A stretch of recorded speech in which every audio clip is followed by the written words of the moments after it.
알고 있는 함수의 풀이의 급수식을 계산하는 예제이죠. 예제 2의 3은 그림에 보이는 것과 같은 사각파형의 풀이의 급수식을 구하는 문제인데요.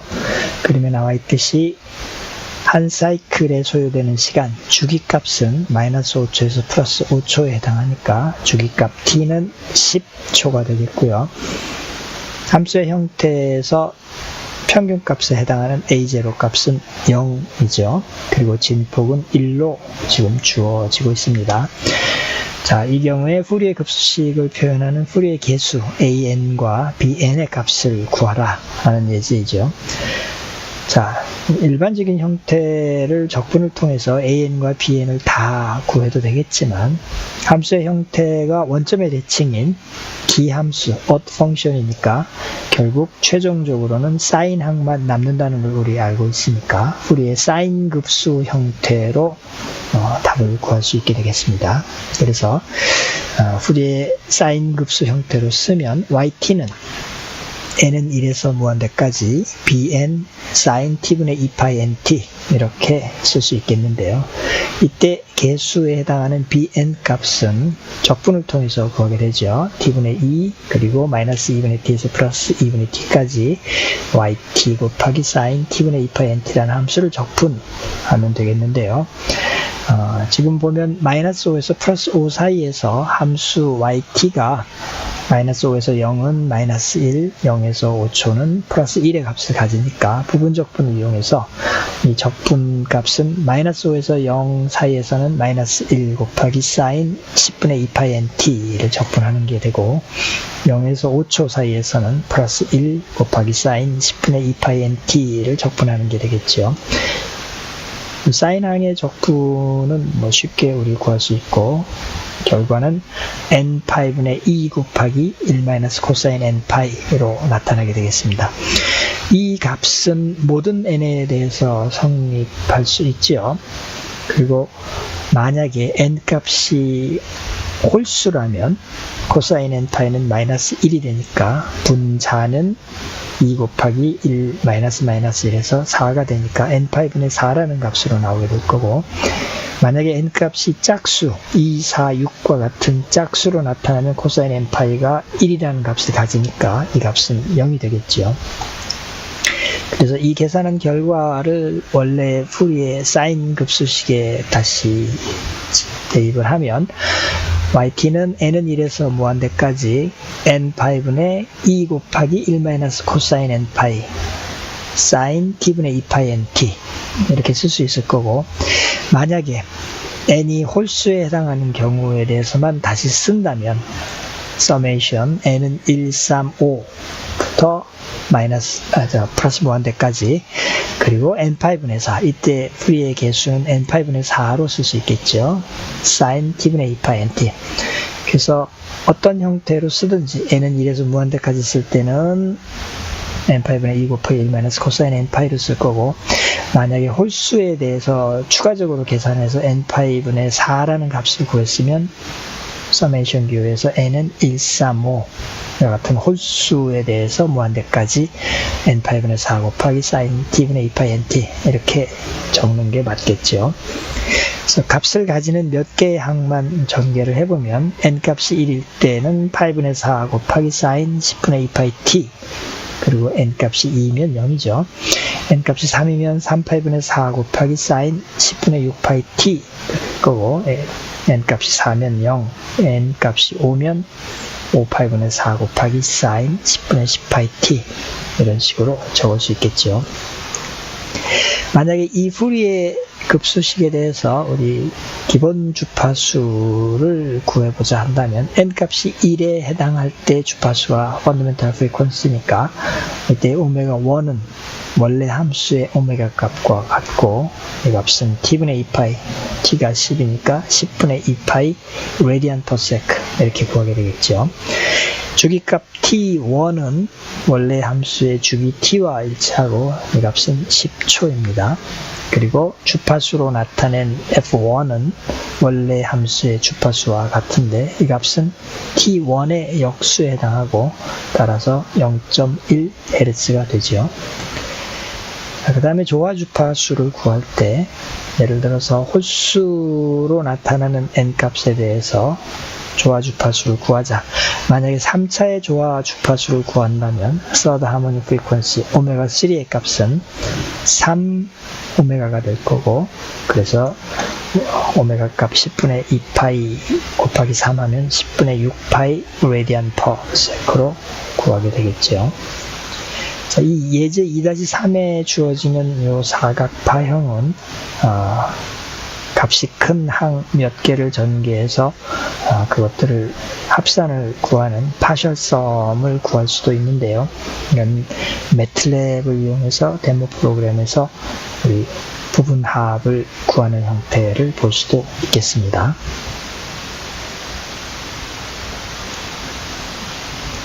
예제 2-4는 앞에서 봤던 예제와 유사한 형태의 사각 파형에 대해서 후리의 급수를 구하라는 문제인데요. 추가적으로 몇 개의 항의 부분합을 그려보자 되어 있습니다. 자, 함수의 형태는 마이너스 파이에서 플러스 0 사이에서는 yt 값이 마이너스 5가 되고, 0에서 파이 사이에서는 yt 값이 플러스 5가 됩니다. 그리고 따라서 주기값은 2파이가 되겠죠. 그래서 주기 t는 2파이고 함수의 주파수 오메가는 t분의 2파이, 그러니까 1 레디안 퍼 세크가 될 거고, 주파수 f로 표현을 하면 2파이분의 1 헤르츠의 값을 갖죠. 이 함수 역시 원점의 대칭인 기함수 odd 펑션이기 때문에 후리의 급수를 구하면 후리의 사인 급수 형태로 얻어집니다. 그래서 식을 쓰면 yt는 n은 1에서 무한대까지 서메이션 bn sin t분의 2파이 nt 이렇게 쓸 수 있고, 후리의 계수 bn 값은 t분의 2 곱하기 yt 곱하기 sin t분의 2파이 nt 함수를 마이너스 유니트에서 플러스 2분의 t까지 적분하면 되는데, 역시 부분 적분을 이용해서 마이너스 파이에서 0 사이에서는 마이너스 5 라는 값을 대입하고, 0에서 파이 사이에서는 yt 값 대신에 플러스 5를 대입해서 적분을 할 수 있겠죠. 적분을 수행하면 n파이분의 10 곱하기 1 마이너스 코사인 n파이라는 일반적인 형태의 개수를 얻을 수 있을 거고, 만약에 n 값이 홀수라면 이 추가적으로 더 계산을 해서 n파이분의 20이라는 결과를 얻을 수 있겠습니다. 이렇게 구한 bn 개수 값을 원래 후리의 급수식에 대입을 하면, 다시 쓴다면 서메이션 n은 1, 3, 5의 홀수에 대해서 무한대까지 개수는 n파이분의 20 곱하기 sin nt 이렇게 쓸 수 있을 거고, 값이 큰 몇 개의 항만 전개해서 다시 적으면 파이분의 20 괄호하고 sin t n이 1일 때 해당하죠. 더하기 3분의 1 sin 3t 더하기 5분의 1 sin 5t 이런 형태로 적을 수 있겠습니다. 자, 이런 후리의 급수식에 대해서 몇 개의 항의 부분합을 구하게 되면 오른쪽에 나와 있는 그림처럼 구할 수 있을 텐데요. 맨 처음에 보이는 게 항 하나만의 합을 구하는 게 되겠죠.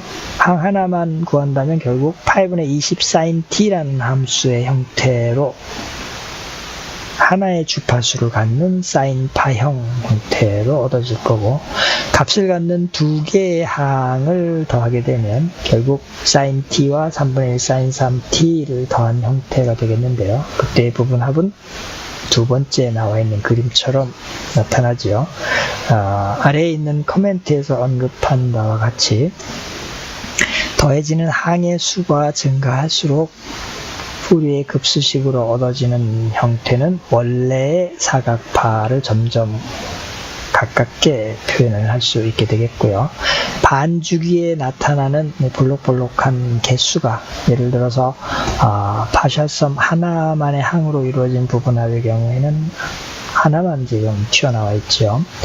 파셜섬 부분 두 개의 항으로 얻어지는 부분합의 경우에는 볼록볼록하게 튀어나와 있는 이 부분이 두 개가 되겠습니다.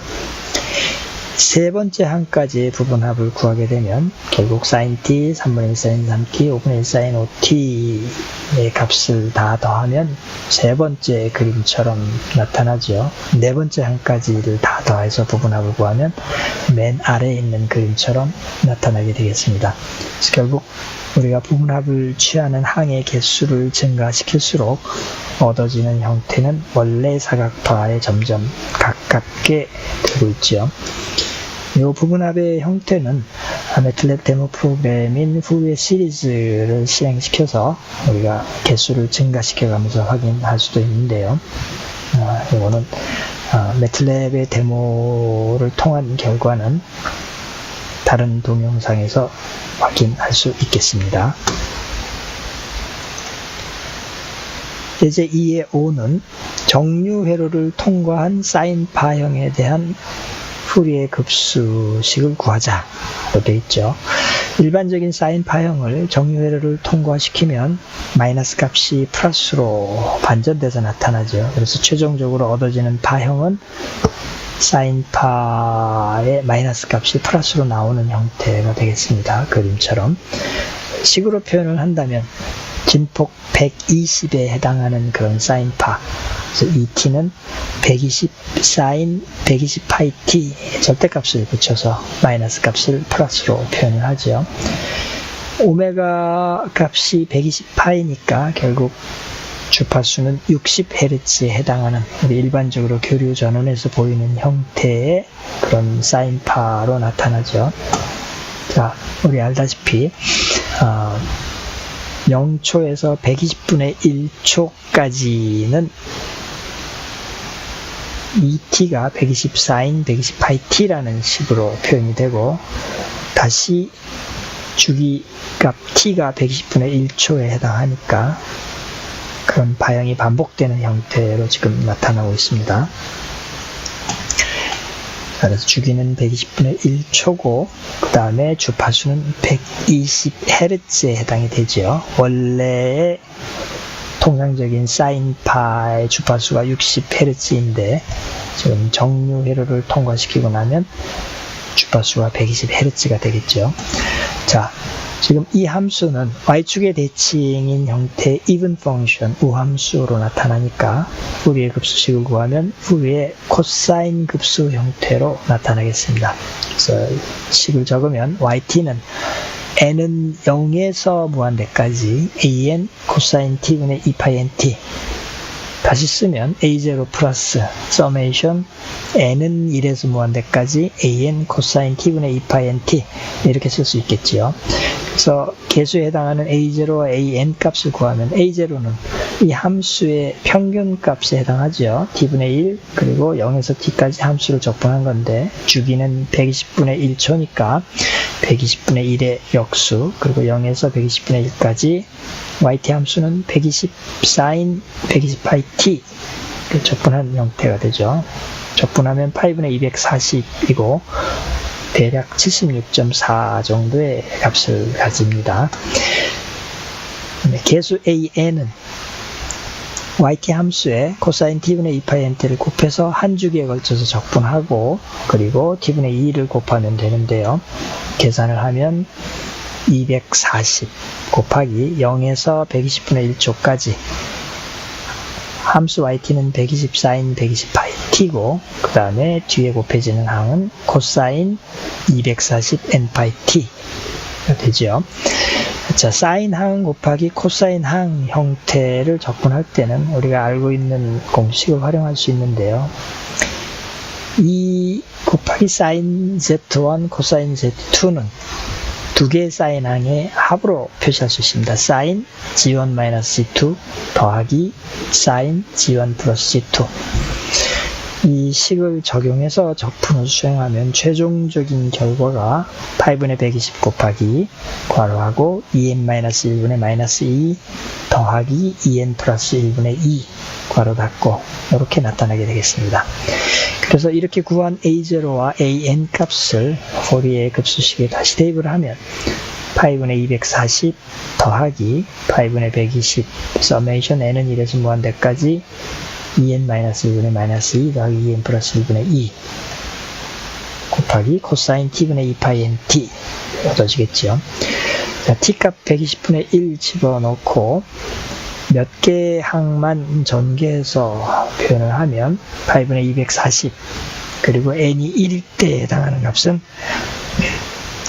마이너스 파이분의 480 곱하기 3분의 코사인 240 파이 t 그 다음 항은 15분의 코사인 480 파이 t 그리고 더하기 35분의 코사인 720 파이 t 이런 식으로 표현할 수 있겠습니다. 자, 그러면 푸리의 급수식을 우리가 구했으면 이 푸리의 급수식을 이용해서 물론 부분합을 구할 수도 있고 진폭 스펙트럼을 구할 수도 있겠는데요. 그래서 여기 아래쪽에 보면 진폭 스펙트럼을 지금 보이고 있습니다. X축은 주파수 값, 프리퀀시 값을 헤르츠 단위로 지금 보이고 있고요. Y축은 진폭의 절대값을 지금 보이고 있죠. 왜냐하면 이 부분합에서 전개를 했을 때 플러스 마이너스 형태로 지금 항이 나오고 있기 때문에 진폭의 절대값을 로그 스케일로 지금 나타냈습니다. 주파수가 0일 때는 값이 8분의 240에 해당하죠. 이 값은 대략 한 76.4 정도가 될 거고요. 그 다음에 나오는 두 번째 항이 기본 주파수에 해당하는 그런 항인데요. 이때 주파수 값은 F1이 120Hz에 해당하는 값이 되겠죠. 그리고 이때의 크기를 구해보면 대략 한 50.93 정도를 갖습니다. 그 다음에 나오는 항은 주파수가 240Hz에 해당하는, 말하자면 2배수에 해당하는, 기본 주파수 2배수에 해당하는 주파수인데요. 240Hz에서는 값이 대략 10.19 정도의 크기를 갖고요. 3배수에 해당하는 360Hz에서는 4.37 정도의 크기를 갖습니다. 그래서 주파수에 대해서 진폭 형태로 플러스한 것을 우리 앰플리튜드 스펙트럼, 진폭 스펙트럼 이렇게 얘기를 합니다. 역시 매틀랩 데모 프로그램인 푸리에 시리즈에서 우리 요 rectified sign, 정류된 사인 파형에 대해서 부분합을 구하는 형태를 데모로 볼 수도 있는데요. 또는 추가적인 동영상에서 확인하실 수 있습니다. 이전의 요절 Fourier Transform and the Frequency Spectrum, 푸리의 변환과 주파수 스펙트럼에 대한 내용이죠.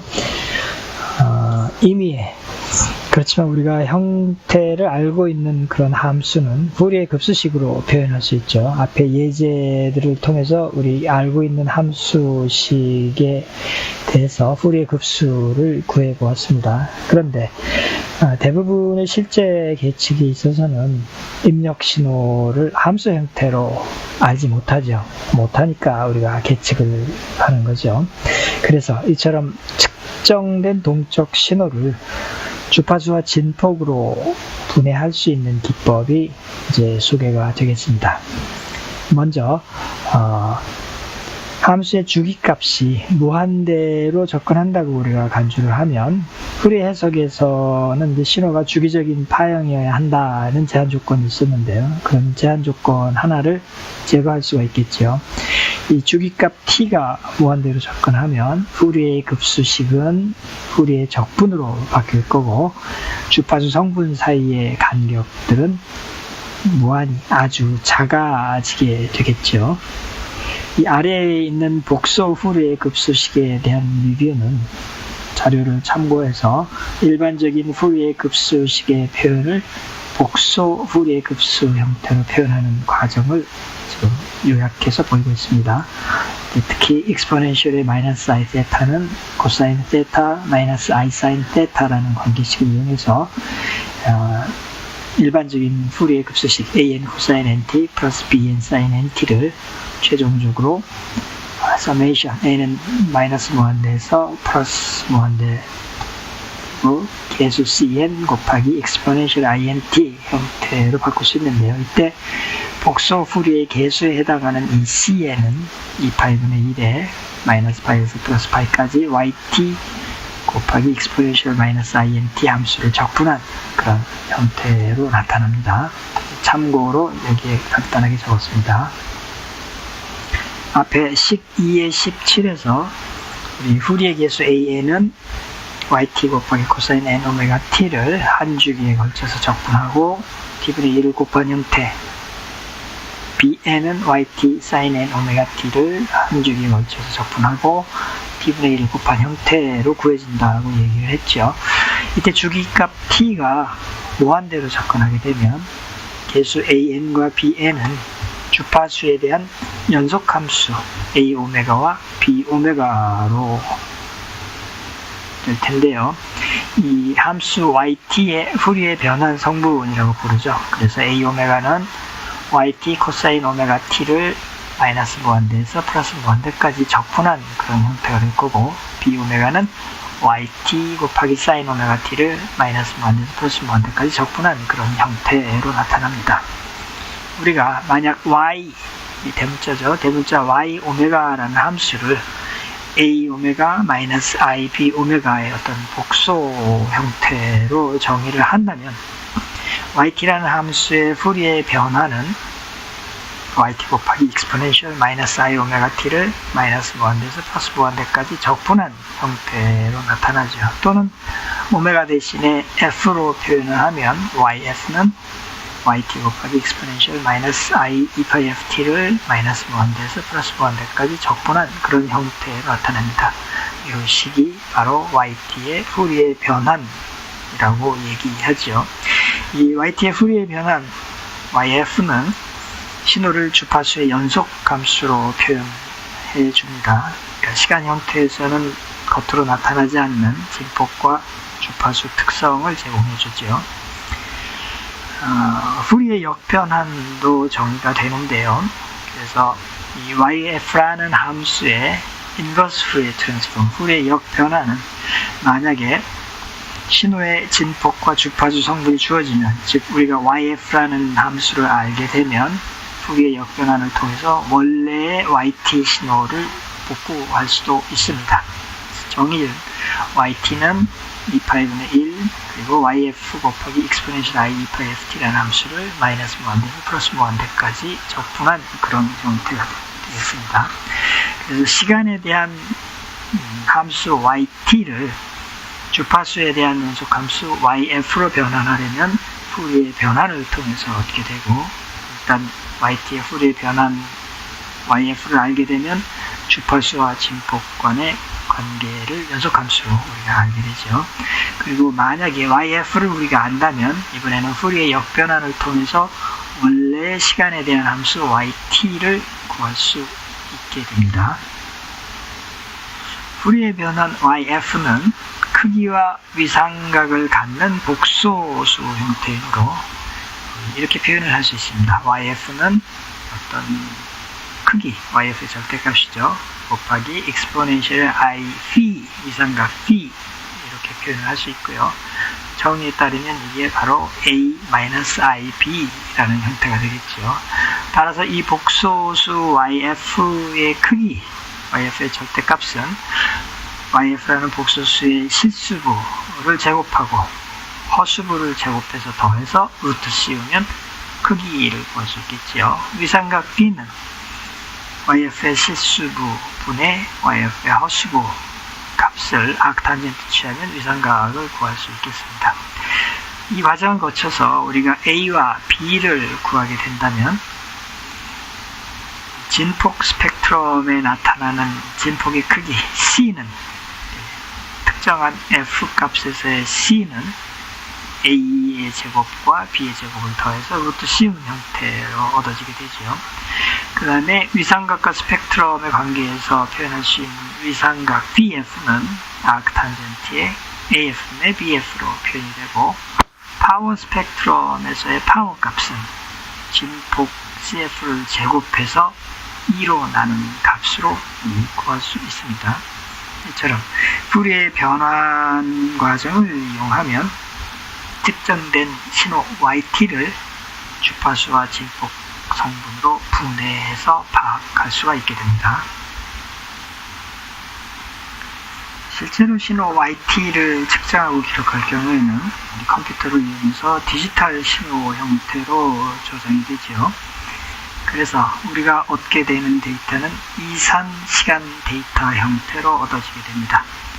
예를 들어서 시간에 따라 변화하는 신호 yt를 생각을 해본다면 일정한 시간 간격 델타 t로 n번 측정한 데이터를 우리가 생각을 해보면 시간 r 델타 t에서의 y 값의 이산 데이터는 연속 신호 yt 곱하기 델타 t-r 델타 t 이런 식으로 표현할 수 있겠지요.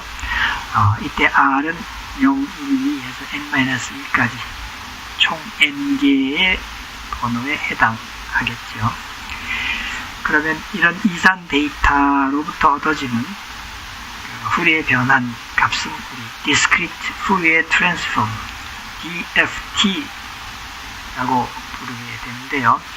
이건 앞에서 봤던 그런 푸리에 변한 적분의 근사식을 이산 데이터 지표에 적용을 해서 얻어지게 되고 아래 식에 표시된 것과 같은 형태로 표현이 됩니다. 그래서 fk 주파수에서의 y값은 n분의 2 곱하기 summation rn-n- 그리고 y r 델타 t 이산 데이터죠. 곱하기 exponential i 2파이 rk over n. 이때 k값은 0에서부터 1, 2분의 n-1까지에 해당하는 숫자가 되고요.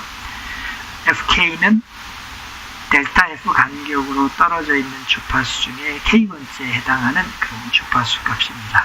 조화 주파수가 되겠지요. 여기에서 델타 f는 우리가 주파수 분해능이라고 보통 얘기를 하는데요. n 델타 t, 그러니까 총 측정 시간 n 델타 t의 역수로 표현이 됩니다. 아래 설명이 나와 있네요. 이 델타 f는 이산 푸리에 변하면서 얻어지는 주파수 분해능 frequency resolution이 될 거고요. 그리고 각각의 주파수 성분은 델타 f 간격으로 떨어져서 얻어지게 되지요. 이 식에서 의미하는 바는 식으로 얻어지는 DFT는 이산 데이터 YR 델타 T의 푸리에 변환이 총 2분의 n개 이상값을 만들 수가 있는데 설명한 것처럼 소위 단일 방향 또는 반구간 변환으로 양의 주파수를 반환하는 것으로 그렇게 얘기를 합니다. 이처럼 이 식에서 의미하는 바들은 측정된 이산 신호들, 그러니까 함수 형태를 우리가 모른다 할지라도 측정된 이산 데이터 형태로 구해진 것은 푸리에 변환 테크닉을 사용해서 푸리의 급수식 형태로 재구성될 수 있다는 것을 의미하겠지요. 우리가 이산 데이터를 가지면 DFT 과수 변환을 통해서 푸리의 급수식 형태로 얻게 되죠.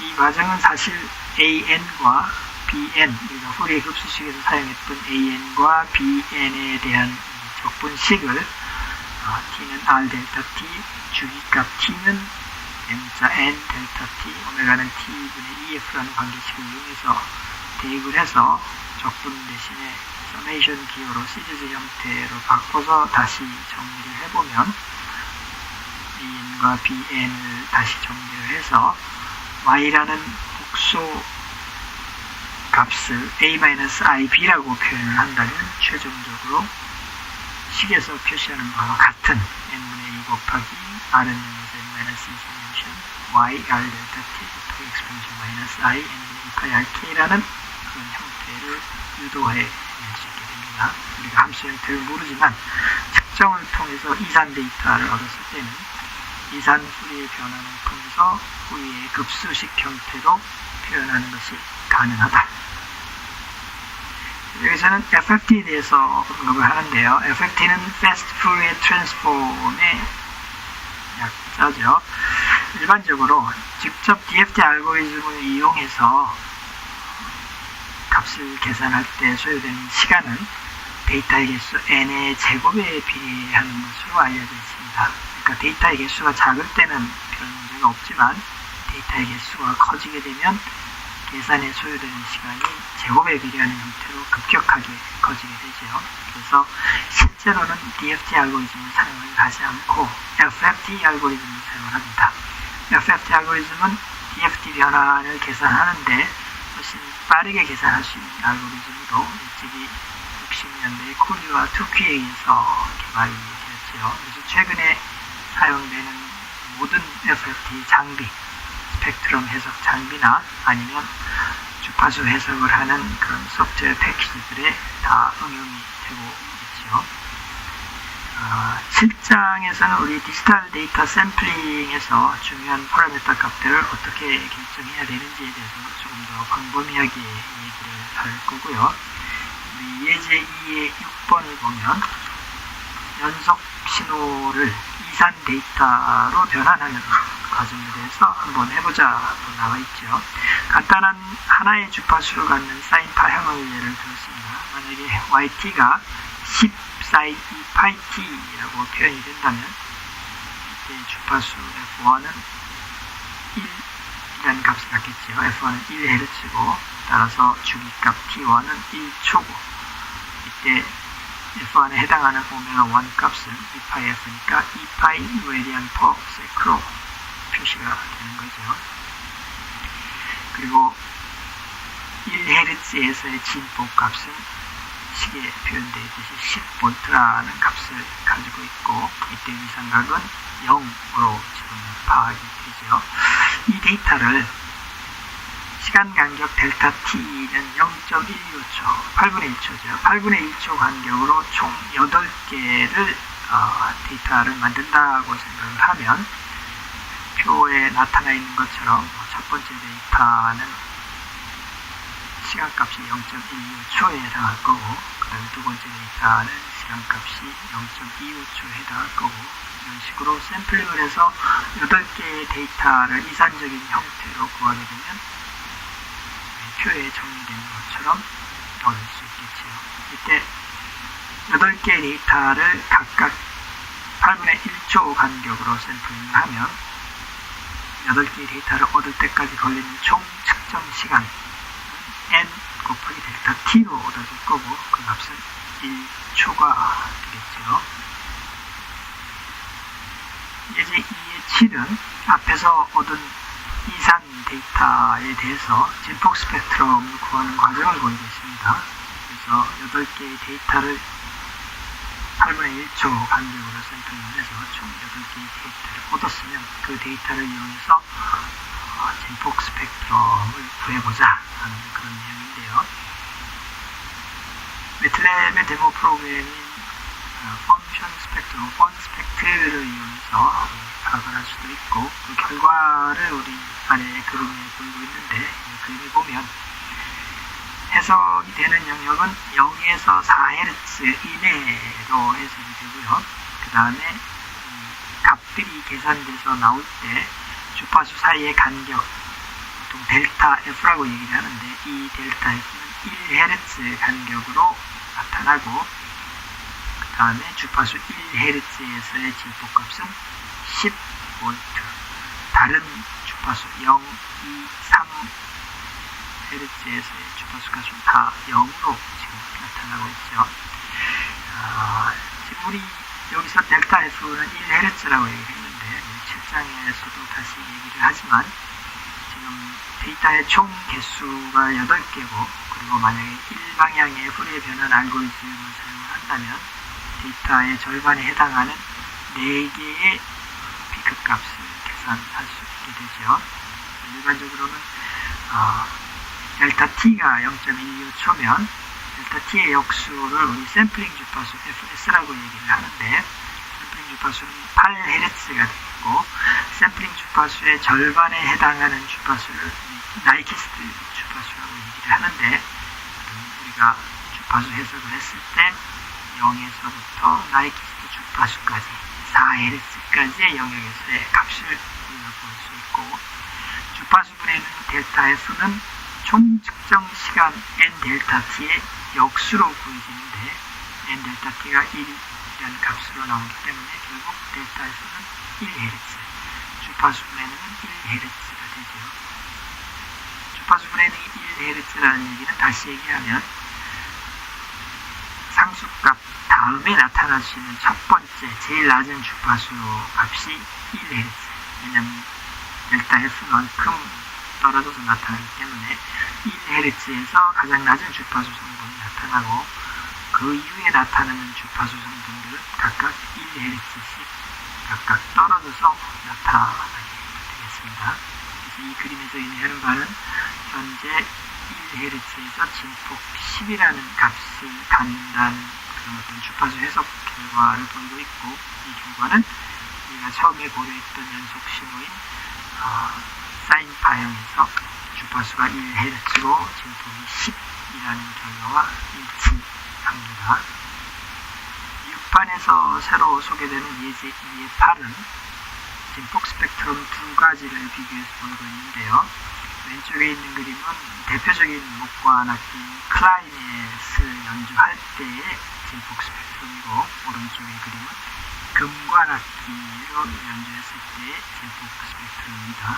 제목을 보면 왼쪽에 있는 그림은 클라리넷을 이용해서 미들 C음, 가운다죠. 미들 C음에서 한 톤, 한 오는만큼 낮은 음을 연주를 했을 때, 그러니까 악보상으로는 B 플랫에 해당하는 음을 연주를 했을 때의 진폭 스펙트럼인데요. 주파수 값을 보면 B 플랫에 해당하는 기본 주파수는 231Hz이고, 그 다음에 이제 조화 주파수로 나타나는 고주파 성분들을 보면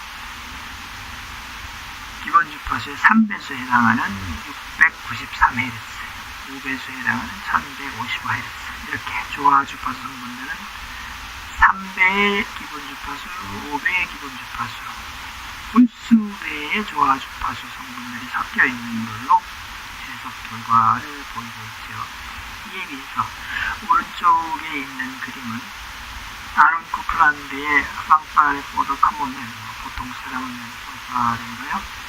그 곡을 처음 3초 동안 연주할 때, 금관악기로 연주할 때 진폭 스펙트럼인데요. 기본 주파수 성분은 700Hz로 나타나고 있고, 조화 주파수는 2배수, 3배수, 4배수의 1400, 2100, 2800Hz 형태로 나타납니다.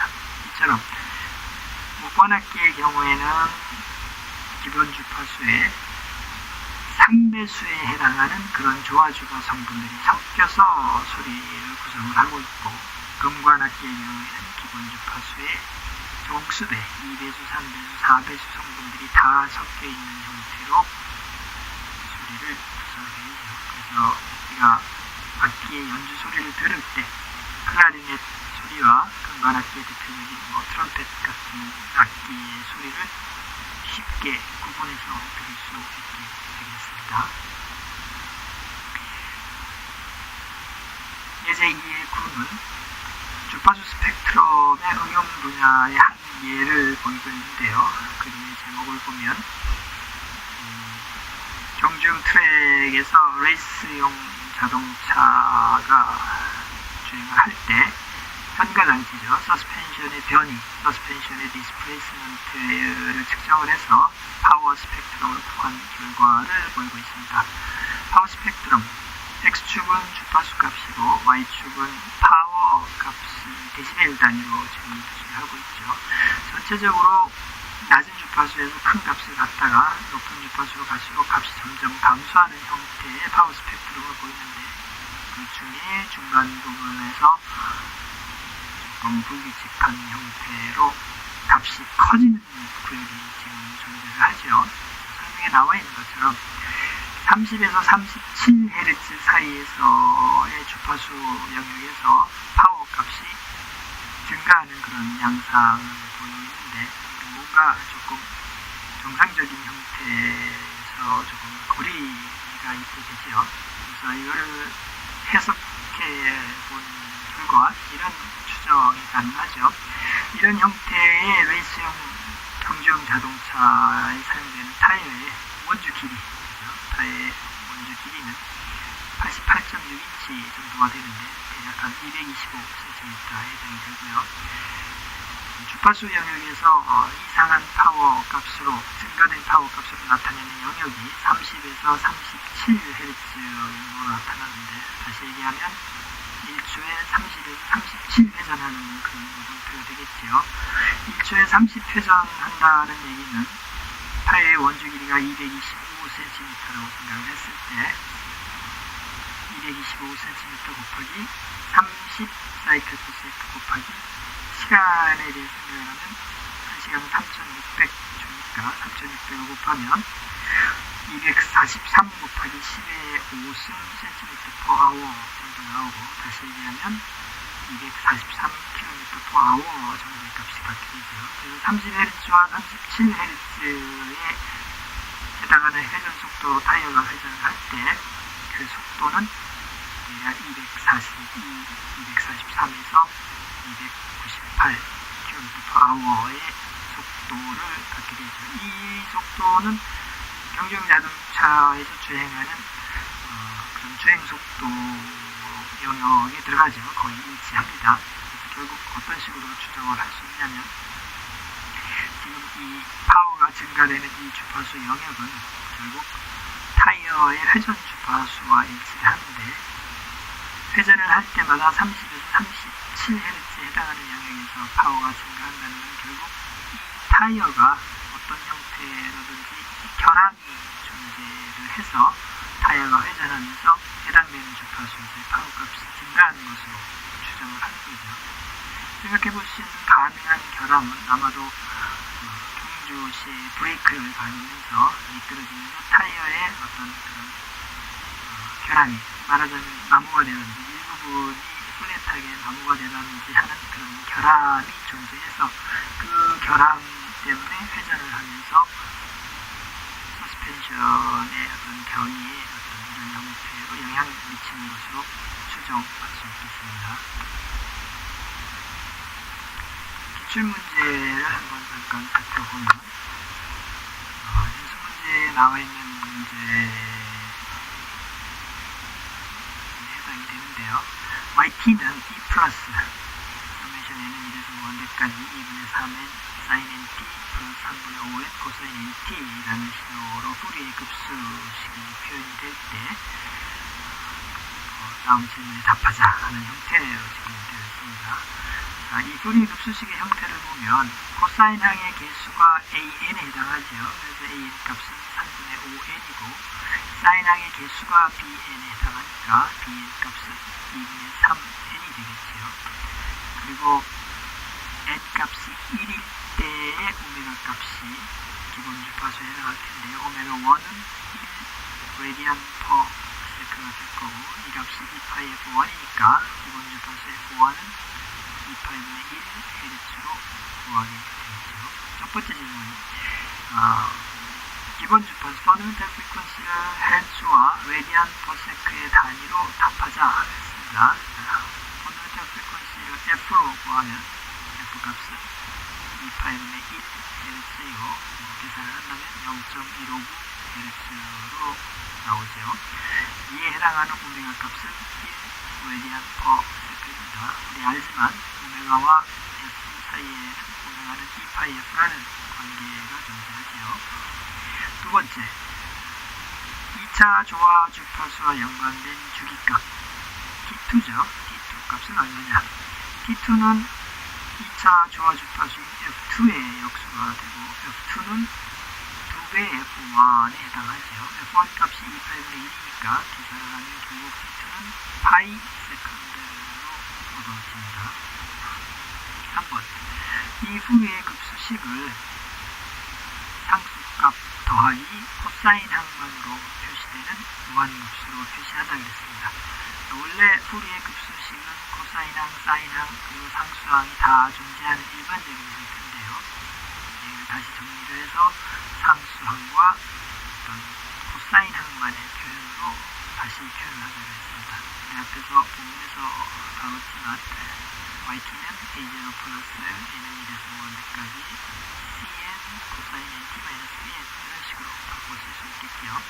하나의 코사인항으로 표시를 할 때 개수에 해당하는 cn은 An의 제곱 더하기 Bn의 제곱을 루트 C 그런 값이 될 거고, 이때 위삼각 Cn은 아크탄젠트의 An분의 Bn으로 계산이 됩니다. Cn 값은 An의 제곱은 9분의 25 n 제곱이 될 거고, Bn의 제곱은 4분의 9 n 제곱으로 나타날 테니까 최종적인 결과는 2.242n으로 얻어집니다.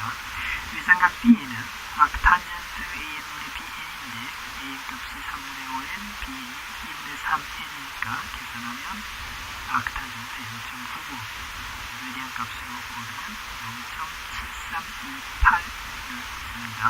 식에 대입을 하면 yt는 2 플러스 서메이션 n은 1에서 1까지 cn이 2.242n 그리고 코사인 nt 마이너스 0.7328 이렇게 표시를 할 수 있겠죠.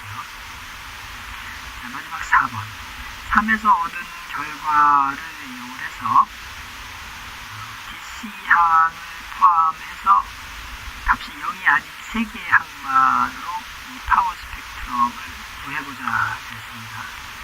이 yt의 급수식을 값이 있는 3개의 항으로 전개를 한 후에 각각의 항에서 파워 값을 구해서 주파수에 대해서 그림을 그리면 되겠죠. 이때 그림을 그릴 때 x축의 단위는 헤르츠 단위로 표시를 하고, 그래프를 그릴 때 아무렇게나 그리지 말고 값의 크기에 비례하는 형태로 그림을 그리자 되겠네요. 위에서 얻은 yt의 급수식을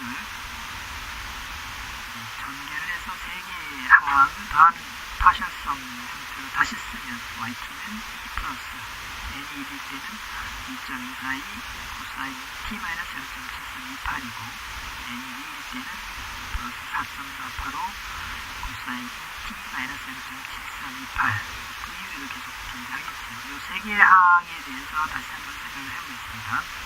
첫 번째 항은 주파수가 0Hz에 해당하는 그런 상수값이죠. 진폭이 2면 이때 파워 값은 P0는 2분의 1의 진폭 2의 제곱이니까 2로 얻어지고요. 그 다음에 n이 1에 해당하는 주파수, 기본 주파수가 되겠죠. n이 1에 해당하는 기본 주파수일 때의 파워 값 P5는 2분의 1의 진폭 2.242 제곱 계산하면 2.523. n이 2에 해당하는 2차 조화 주파수에서의 파워 값은 2분의 1의 진폭 4.481 제곱, 그러니까 10.528이 됩니다. 플러스를 한다면 x축은 주파수, 헤르츠 단위로 표시한 주파수 값이 될 거고요. y축은 파워 값으로 표시가 되겠죠. 값이 존재하는 주파수는 f값이 0일 때, 말하자면 상수 값일 때, 그리고 기본 주파수 0.159Hz, 그 다음에 2차 조화 주파수 0.368Hz에서 값이 각각 존재하고, 그때의 파워 값은 2.523, 10.058로 나타나죠. 그래서 0Hz에서 크기 2, 0.159Hz에서 크기 2.523, 0.318Hz에서 크기 10.058 막대 그래프 형태로 그림을 표시하면 파워 스펙트럼이 완성되죠. 만약에 문제가 파워 스펙트럼을 구하려는 게 아니라 앰플리튜드 스펙트럼, 진폭 스펙트럼을 구하자 였다면 이때는 y축의 파워 값이 아닌 진폭 자체의 값으로 표기를 하면 되죠. 그러면 0Hz에서 진폭 값은 2, 0.159Hz에서 진폭 값은 2.242, 0.318Hz에서 진폭 값은 4.485를 플러스하면 오른쪽에 해당하는 그런 막대 그래프 형태의 표시가 되고요. 이 그림에서 알 수 있듯이 진폭 스펙트럼보다는 파워 스펙트럼이 훨씬 주파수 성분에서의 어떤 기여도 확대해서 제곱에 비례하는 형태로 그림으로 표시를 해줄 수가 있죠. 여기에 보이는 슬라이드는 예전 5판에서 문제 225와 226에 해당하는 그런 내용인데요. 6판에서는 당시 문제 2의 30과 2의 해당이 됩니다. 아래에 보이는 함수를 L은 128개 그리고 델타 T는 n분의 1에 해당하는 값으로 샘플링을 한 이산 데이터 형태로 표현하자. 함수를 보면 ET는 5sin 31.4t 더하기 2sin 44t 두 개의 주파수 성분이 합쳐져서 그런 파형이죠. 31.4라는 것은 사실은 10파에 해당하는, 다시 얘기하면 2파이 곱하기 5에 해당하는 그런 형태일 거고, 44라는 값은 2파이 곱하기 7에 해당하는 그런 값이라서, 다시 얘기하면 5Hz에서의 진폭 5, 7Hz에서 진폭 2를 갖는 사인파가 합쳐져서 만드는 그런 신호가 되겠습니다. 그래서 이 신호를 이산 데이터 세트로 일단 값을 구하고 이 데이터를 이용해서 진폭 스펙트럼을 구해보자 하는 그런 내용인데요. 먼저 이산 데이터를 만들려면 함수의 식을 엑셀 스프레드시트에 대입을 해서 이산 데이터 데이터를 얻을 수가 있을 거고요. 얻어진 이산 데이터를 매트릭 데모 프로그램인 데이터 스펙트에서 일궈드려서 진폭 스펙트럼을 얻을 수가 있습니다. 먼저 맨 첫 번째 해당하는 225문제는 데이터 개수 n은 128개, 시간 간격 델타 t는 n분의 1인 128분의 1초에 해당하는 그런 데이터가 되겠고요. 가운데 있는 데이터는 데이터의 개수를 2배로 늘린 거죠. n은 256개, 델타 t는 256분의 1초. 마지막 데이터는 데이터의 개수는 256개고 델타 t는 더 줄여서 212분의 1초로 샘플링한 데이터가 되겠습니다. 이런 문제를 고려할 때 우리가 기본적으로 참고해야 될 식은 7장에서 앞으로 소개가 될 내용인데요. 나이키스 주파수 fn은 샘플 주파수 fs의 절반에 해당하는 값일 거고 샘플링 주파수 fs는 델타 t의 역수니까 결국 델타 t분의 1로 표시가 되죠. 그 다음에 주파수 분해는 델타 f는 총 측정 시간 n 곱하기 델타 t의 역수가 되고 델타 t분의 1이 샘플링 주파수 fs에 해당하니까 결국 n분의 fs라고 표현됩니다. 그리고 마지막으로 더 생각을 해봐야 될 건 우리가 주파수 해석을 했을 때 정확한 원래의 주파수에서의 진폭값이 표시가 되지 않고 다른 주파수에서 값이 있는 것처럼 새어나오는 현상을 우리 리키지 현상이라고 얘기를 하는데요. 이런 리키지 현상이 발생하지 않으려면 아래 있는 식을 만족해야 된다고 얘기를 하죠. n 델타 t 총 측정 시간은 신호에 포함되어 있는 그런 주기값 t의 정수배에 해당하는 총 측정 시간을 가져야 된다는 조건이 하나 있고요. 이 식을 역수로 취하면 n 델타 t분의 1은 n분의 1, t분의 1이니까 결국 다시 정리를 하면 신호 성분의 주파수 f1은 주파수 분해는 델타 f의 정수배에 해당해야 된다는 그런 식이 나오게 되겠습니다. 그래서 이 오른쪽에 정리한 이 식을 참고로 해서 우리 각각의 데이터에 대해서 다시 한번 생각을 해보지요. 추가되는 매트랩 데모 동영상에서 직접 확인을 해볼 수도 있는데 일단 여기서 계산을 좀 해보면 첫 번째 데이터는 샘플링 주파수 fs는 델타 t의 역수고 결국 128Hz가 됩니다. 총 측정 시간 n 델타 t는 128 곱하기 128분의 1이니까 1초가 되죠.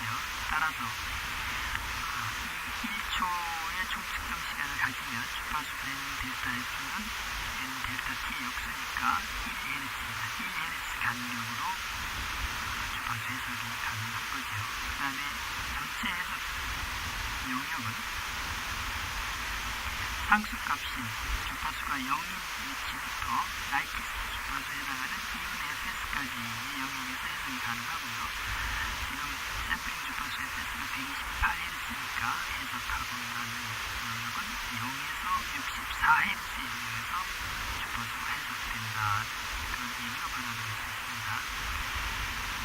그리고 아까 리키지 현상이 발생하지 않은 조건으로 n 델타 t가 신호에 포함되어 있는 주기값의 정수배라는 조건이 있는데요. 신호에 포함된 주파수 성분이 5Hz, 7Hz니까 다시 얘기하면 중요한 주기값은 5분의 2초, 7분의 1초가 되죠.